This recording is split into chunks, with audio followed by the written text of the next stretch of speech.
preparation natin for a teacher's party list, sir? Well, anyway, ngayon talagang ito na yung panahon na talagang very busy na kami. Yung preparation, siguro may isang taon na kami kapag-prepare. So, ito na yung tinatawag na execution na ito. So, ngayon, since na February 11 is the official day of campaigning on a national post level, kaya nandito kami ngayon sa Occidental Mindoro, ang A-Teacher Party List. Kasi, ang hindi nyo na itatanong, ang A-Teacher Party List, homegrown yan dito sa Occidental Mindoro. Taga rito po ang founder, first nominee, na si former Congresswoman Julieta Cortuna. Dito siya pinanganak, dito sa bayan ng Mamburao. Dito rin talaga siya lumaki at dito rin niya unang-una tinayo ang A-Teacher Party List. So, very significant sa amin ito. Kaya, mas pinili namin na ngayong unang araw ng nasyonal na pangangampanya ay dito kami muna mag-umpisa. Ang plano ng teacher party list ngayong araw? Ang plano, marami kasi ang A-Teacher ay matagal na rin umupo sa Kongreso. Marami siyang batas na mga nagawa. Unang-una ang K-12. Yan. Ang gumawa niyan ay ang A-Teacher Party List, yung voucher system for the student. Yan. And some Magna Cartas for teacher. So, ngayon, kung sakaling papalarin at makakabalik sa Kongreso muli ang A-Teacher Party List, marami ng panukala kaming naisip na gagawin. Panukalang batas. Kasi nakita namin, kailangan tumugon ang mga mambabatas sa mabilis na pagbabago ng ating panahon. Example, itong digitalization. Mabilis ito. Mabilis gumalaw ang teknolohiya. Kung mapapansin natin, kami particularly, since na A-Teacher Party List, we represent teachers, education sector. Nakita namin yung mabilis na paggalaw ng edukasyon pagdating sa digital world. Ang iniisip namin, dapat hindi man maging advance, dapat makasabay man lang ang ating bansa sa mabilis na pagbabago ng sistema ng edukasyon. Kasi sa ngayon, masasabi natin na 90% na ng sistema ng edukasyon ngayon ay nasa digital setup system. So, maraming mga bagay na pwede nang gawin pag nasa digital age ka na eh. Kung titignan natin ang edukasyon sa Europa, sa Amerika, and some countries that highly advanced ang kanilang educational system. So, sa atin, sa bansa natin, kailangan talaga magtulong-tulong. Hindi lang kami sa sektor ng edukasyon, hindi lang A-Teacher Party List in particular. Buong Kongreso, kailangan magtulong-tulong dyan. Mababang kapulungan at ang mataas na kapulungan ng Senate at ang Congress, of course, ang executive branch headed by no less than the President. So, iyan ay isang malaking tungkulin at gawain para sa mga bumubuo ng ating gobyerno. The three co-equal branches of the government, judiciary, legislative, and executive. So, kailangan yan talaga magtulong-tulong. Kung sa papaano ang A-Teacher makakatulong, maraming bagay. Kami, unang-unang gagawin namin, kailangan namin makagawa ng mga bagong batas ng mga sa legislative, kailangan namin makapag-craft uli ng bagong batas na kung saan ito ay tutugon sa mabilis na pagbabago sa sistema ng edukasyon. Ano yun? Siguro unang-una doon sa digitalization, ang una namin naisip, ako mismo, sinare ko sa aking napakagaling na partner na si former Congresswoman Julieta Cortuna. Minsan sabi ko, nag-usap kami, siguro isa sa mga dapat natin na i-priority kapag tayo ay nakabalik sa Kongreso, digitalizations. Yung mga gadgets, dapat makasunod na tayo dyan. Kasi hindi tayo nakakasunod, kundi kulang, malaki ang pagkukulang. Let's say, yung mga mag-aaral, eskwelahan sa mga kanayunan, unang-una, wala silang access sa internet. Una pa doon, bago internet, sa kuryente. Wala. Maraming mga eskwelahan sa iba't ibang panig ng bansa. Wala talagang access sa power. So, yan. Una, gagawin natin yan. Pangalawa, yung internet. Kasi, almost 90% ng sistema ng edukasyon ngayon ay internet-based. Dito lang sa Metro Manila, mapansin nyo, maski mga pampublikong eskwelahan dito ay naka-internet na yan. Mas lalo yung mga pribadong eskwelahan. So, titignan natin mabuti kung ano ang angkop na batas na talagang tutugon sa mga pangangailangan na ito. Hindi lang tayo basta pasa ng batas, pero hindi naman niya specifically na-address yung problema. So, dapat data-driven ang pag-aaral. Tapos, kailangan ng malawakang konsultasyon na nasa education sector. Sila talaga dapat yung kasama mo, kinakausap mo, kinukonsulta mo. So, yung collaborative effort, dapat sa kanila manggagaling yun. So, yun, yung mga bagay na ganon, ay amin talagang sisikapin na tugunan ng solusyon, tugunan, paglaanan ng pansin. Sa mga kabataan naman at saka sa mga magulang, and then group. So, ano ba? Okay, magandang tanong yan, brother. Yung magawa para sa kanila. Oo. Napakagandang tanong yan. Sabi nga natin, kung meron na mabilis na pagbabago sa edukasyon, digitalization, dapat kasama din dyan ang pagtugon. Ano yan parang whole of nation approach. Kumbaga, kung talagang gusto natin ma-improve ang edukasyon, kailangan talaga natin isama yung parents. Kaya nga meron PTA, Parents Teacher Association. So ano ba ang purpose niyan?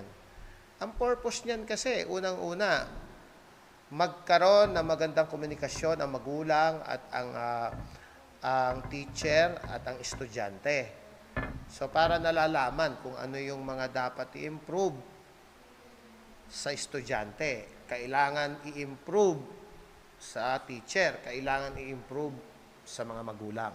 So, doon sa proseso na yon, dapat magkaroon tayo ng tinatawag na mas epektibong pamamaraan na kung saan mas magiging mabilis ang pagsulong ng mga programa ng kagawaran ng edukasyon sa bata.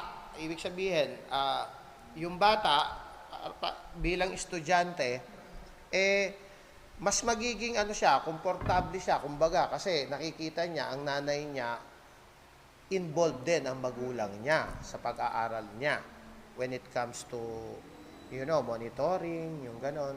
Isang ang pinapanukala ko dyan, alam mo, dapat ang magulang meron siyang access, visual access sa kanyang anak sa oras ng ang anak niya ay nasa eskwelahan. Paano gagawin yon? Simple lang. Dapat may wifi na tayo. Yung connectivity, hindi na problema, especially in Metro Manila, no? And some progressive cities. Ano yon? Maglalagay tayo ng CCTV sa bawat room na ma-access sa apps ng kanilang magulang, so that they can check anytime yung anak ko ba Ano ang sitwasyon sa eskwelahan? Nakikinig ba siya? Or nagkikipagdaldalan lang sa klase? At kung tapos na ang oras ng klase, umuwi na ba siya? So, maraming kapakinabangan tayong makikita dyan. Monitoring pa lang, napakaganda na ang epekto. Unang-una, magiging panatag ang mga magulang, ganun din ang mga teacher. Panatag sila. Kasi, hindi natin maiwasan. May mga pangyayari na kung saan minsan maraming guro ang narireklamo ng mga pang-aabuso sa kanilang estudyante. Pero,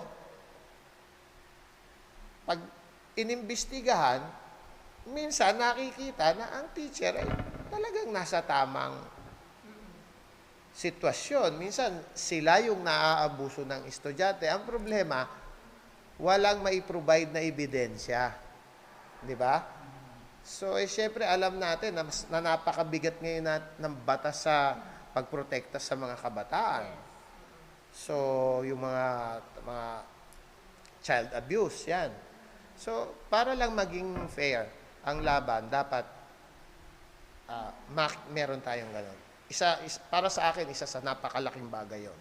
Magkaroon ng access ang magulang at ang teacher. Kasi yung teacher, magulang din yan eh. Di ba? So, makikita nila ang kung ano man ang nangyayari sa bata at madali nila matutugunan, ma-advisean yung anak nila o yung estudyante nila na kung ano man yung bagay na makakabuti pa sa bata. Isa yon. Sa usaping investment, no? Isa yan sa nakikita ko na napakalaking parte ng mandato nating na mga mambabatas. Kasi alam niyo naman ang paggawa ng batas ay laging naka-angkla diyan ang ekonomiya. Isa sa mga tinitignang malaking parte sa paggawa ng isang batas ay kung ano ang magiging epekto nito sa ating ekonomiya. 'Di ba? So sa amin bilang parte ng aming mandato na which is yun ang primary mandate namin sa Congress. If ever na tayo ay mailagay diyan, yun yung primary mandate natin to legislate law. So laws. So ang nakikita ko sa amin sa sektor ng mga guro, dapat ang investment maging masaya, maging kaaya-aya sa pabor sa ating bansa. Kasi dalawa kasi ang investment, meron local, meron din foreign. So, ang diyan, nakikita ko, pinakamalaking nagiging ambag diyan, mostly yung mga foreign investment. So, siguro, kami ay magiging aktibong mambabatas pagdating sa pagsuri ng mga gagawing batas sa Kongreso patungkol sa ekonomiya. Kami, sa side namin, pwede kaming maghain ng mga panukalang batas patungkol sa foreign investment.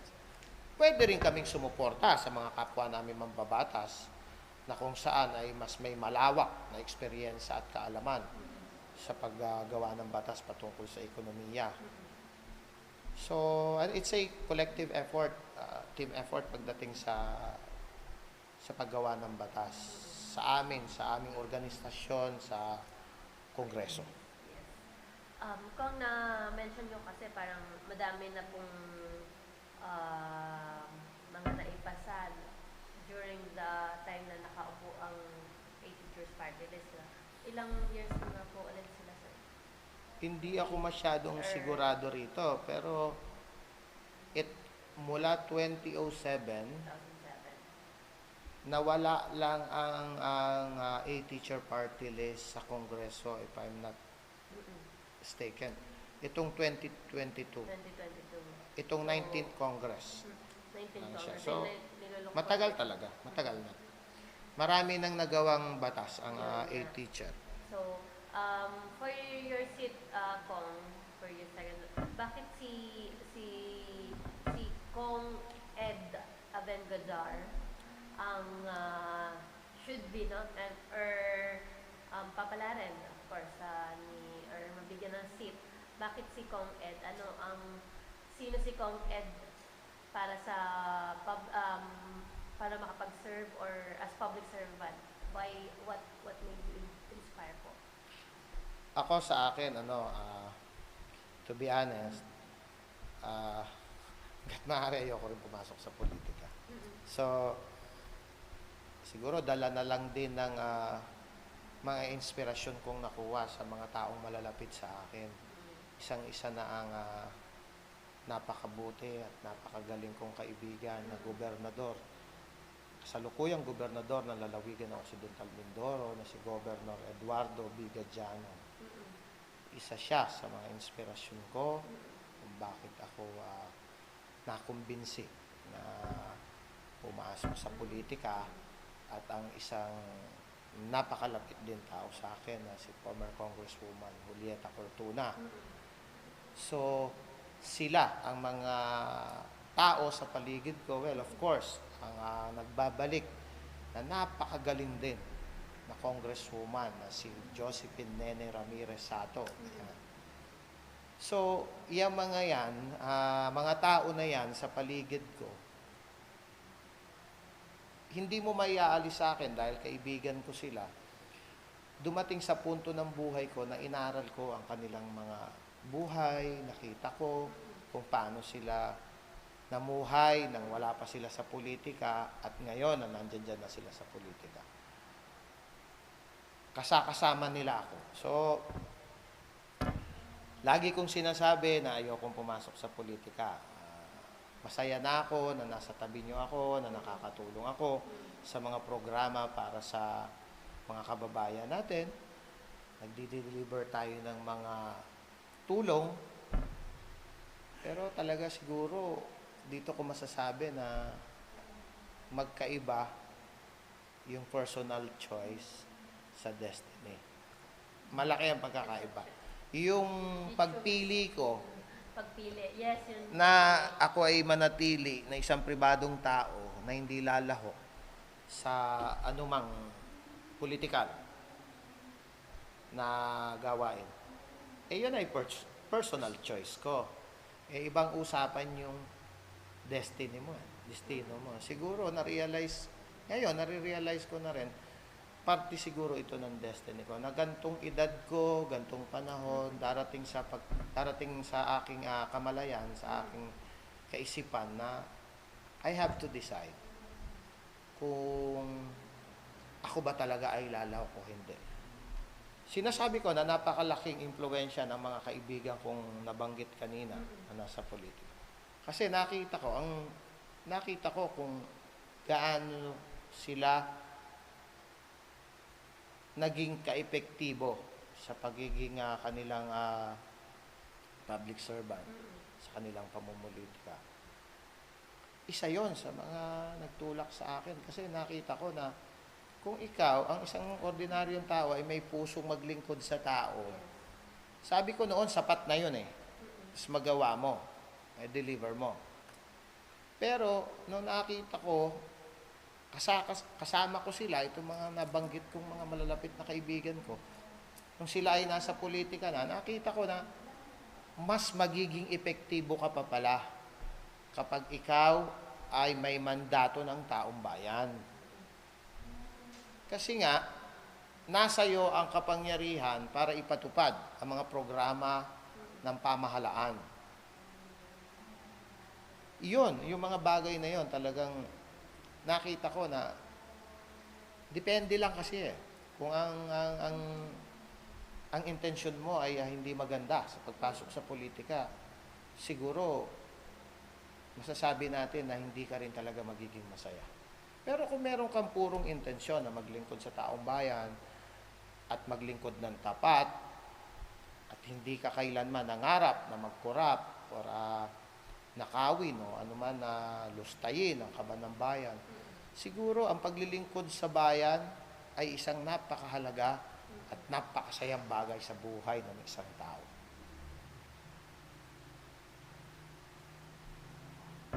Very genuine,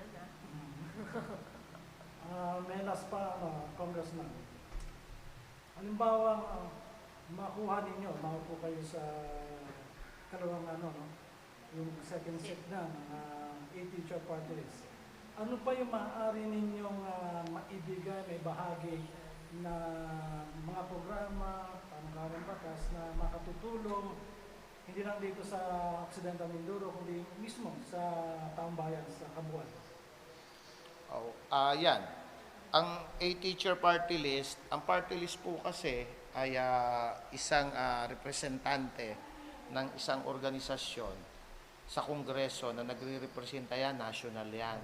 So, hindi lang yan dito sa Occidental Mindoro or sa isa pang bansa, isa pang bayan, probinsya o rehiyon. Buo yan. Kaya, yung sa tanong mo na ano pa ang magagawa natin, marami. Kami naniniwala sa A-Teacher Party List. We represent education sector. So, pag sinabi mo kasing education sector, ano yan eh?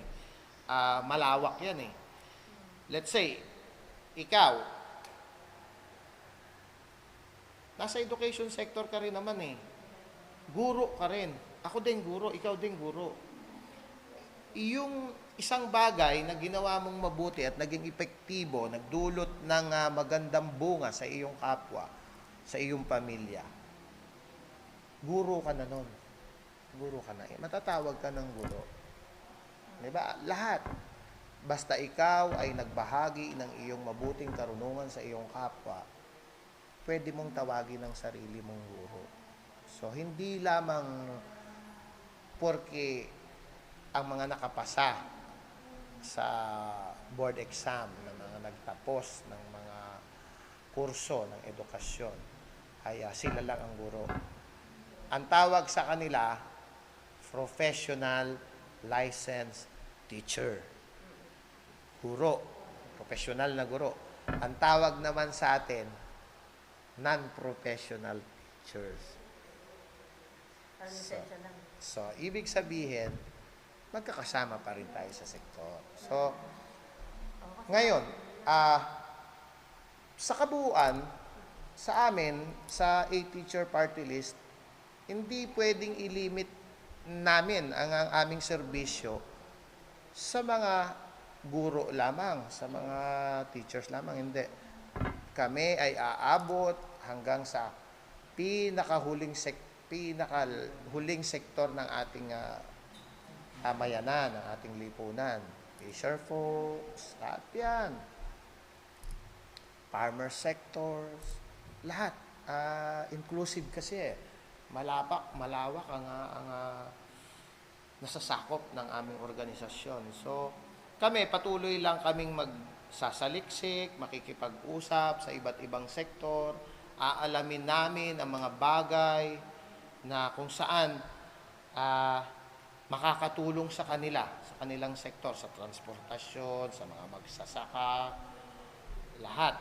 So, parte ng aming mandato na tignan ang kanilang sitwasyon at parte rin ng aming mandato na tugunan ang kanilang mga pangangailangan sa pamamagitan ng pagbalangkas ng mga mabubuting batas para sa kanilang kabutihan. Okay. Sa ating pang-finale. Paking statement Yes, ko. to invite our fellow Filipinos na for upcoming national midterm election.